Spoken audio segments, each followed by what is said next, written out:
This one grabbed me from the opening image because the coloring in the back just lit the two of them so perfectly. It was very much romantic Beetlejuice vibes, and that is like the highest of compliments. Like the juxtaposition of her versus the skeleton was great. Them going through different time periods together, you get the sense that they're spending eternity together, and so why waste time being angry or upset? Because you can see that through her facial expressions and how that changes. But I really loved the toy for the car crash. That was hysterical to me, and I suppose that's a bit of their backstory, like how the two of them died together. But I also very much enjoyed the coloring of each kind of scene was different. The hotel was red. The um, the overlook was like a purpley blue.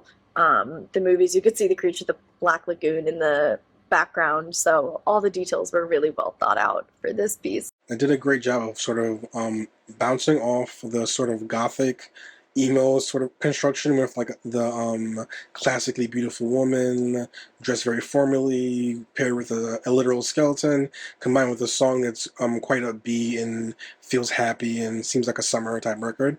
And I feel like the mix of them actually makes both things work better. It makes the music video feel more striking. All the images feel much more striking, especially when we get into the second half of the piece and there's a much more darker aesthetic and a boudoir type of aesthetic, and it makes the song have more edge when you listen to the characters, what the singer is saying compared to what you're seeing on screen. It creates an interesting dynamic that makes you think about both things in a way that you might not necessarily think about when you first encounter the concept. So I ended up feeling like not just that the song was a fun song to listen to, but the direction and the construction in particular of the performance of the lead actress was actually very compelling for a concept that is quite grounded and contained. It was fun to watch. I hope it was fun to film. I'm assuming that it was. The filmmakers did such an incredible job.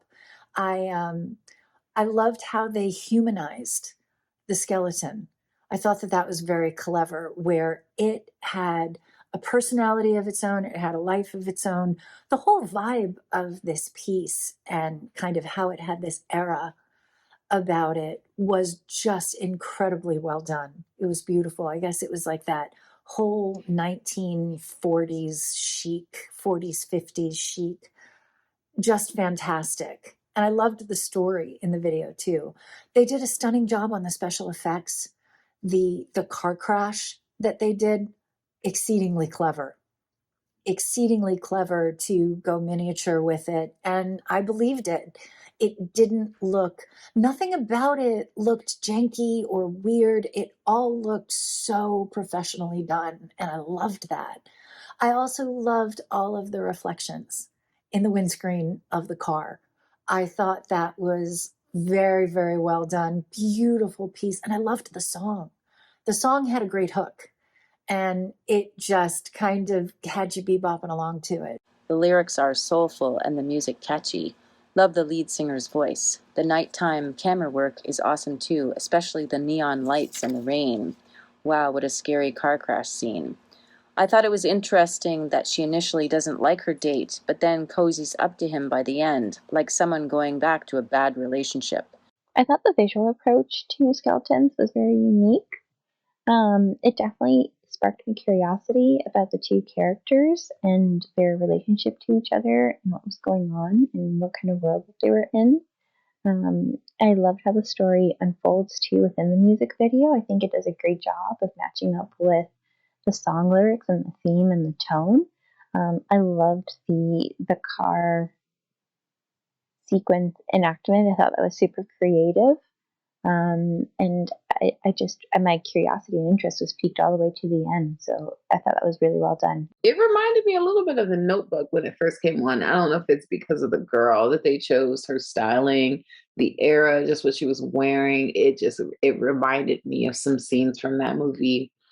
Um, a lot of this takes place in the car, and it starts off as, she's not that into him, or maybe they have recently come out of some sort of altercation.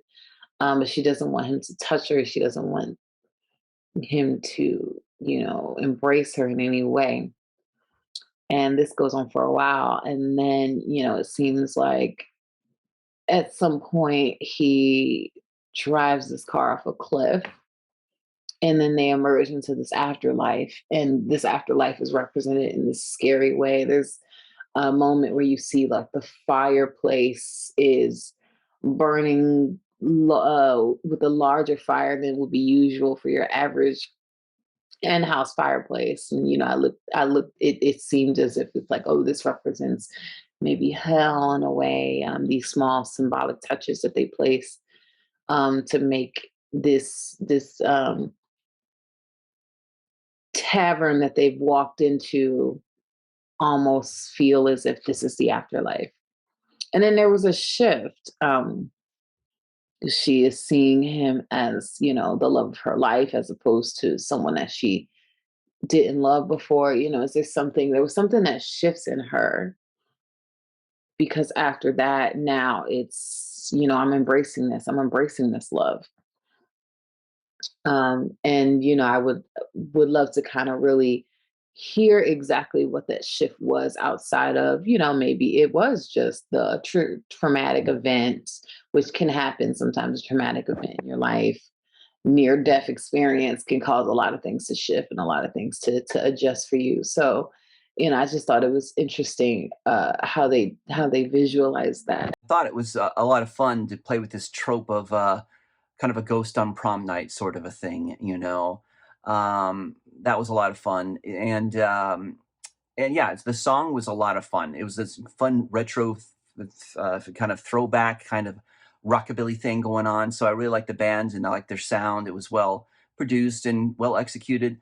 And the video that went with it was funny. It was really nice and satirical, and it was a nice job operating the skeleton puppet. That was a lot of fun. The lead actress did a great job, just being very real and very minimal in her expressions. And she was just kind of sad, but then they get in this terrible accident, which is very cleverly staged in a really fun way.